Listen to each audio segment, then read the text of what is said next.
I'm so excited that you're able to go back in your homes, but I really want to reiterate some of the health concerns when you re-enter your homes. I know it was said before that it's going to be really smoky, but I want you to be aware that the next few days, the monitor is saying that we are at the very unhealthy limit, which means that everyone should avoid any outdoor exertion. People with respiratory or heart diseases, the elderly, and children should remain indoors at all times. We created a little pamphlet for you that says health and food concerns after a wildfire, and it does give you some tips what to do in your house, keeping the windows closed. If you have an air conditioner, put it on recirculate. Don't vacuum right now, even if you want to. Don't burn extra candles, things like that. People who have other respiratory or heart conditions, such as COPD, chronic bronchitis, asthma, congestive heart failure, you're going to be more susceptible to the effects of the smoke. So if you're starting to feel, we have this on the front page, I put some watch fors. So if your symptoms are starting to be exacerbated, if you're starting to feel tightness in your chest, it's hard to breathe, that's your body saying that even though you want to be in your home, it may not be the right time for you. And we do not want to increase any health effects. So please just keep an eye on those things.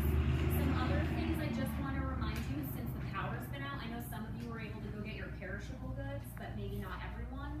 So if there's anything left in your freezer or your fridge, we have some food safety concerns, please just throw it out. After a few weeks of no power, the perishable goods are no longer edible. We also, depending on what happened with some fire suppression in your surrounding area, Public Health just wants you to be aware of your water source. If you have a well and your well cover is not on securely, or if you get your water from a spring, these are water testing kits if you would like to take one.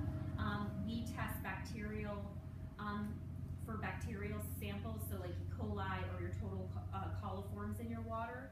So depending on the runoff from fire suppression in the surrounding area, we're highly recommending people test your water to make sure it's safe before you start drinking it.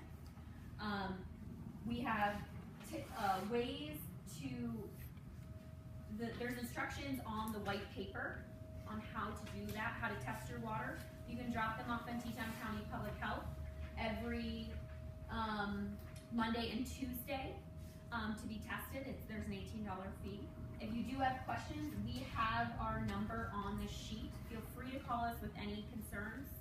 We also, on the second page, have some cleanup concerns, so reminding people not to mix chemicals as you're trying to clean up, maybe if there's soot in your house or ash from the fire. So if you have any health concerns or cleanup concerns, water safety, food concerns, please call us at Public Health. We're open Monday through Friday, 8 to 5, and our number is on the main, the front page of the sheet. Do you guys have any questions for me? So how long is the call to spring water concern? We're coming in and going out, so we're considering for next year or next spring. I would call and ask our public health specialists specifically.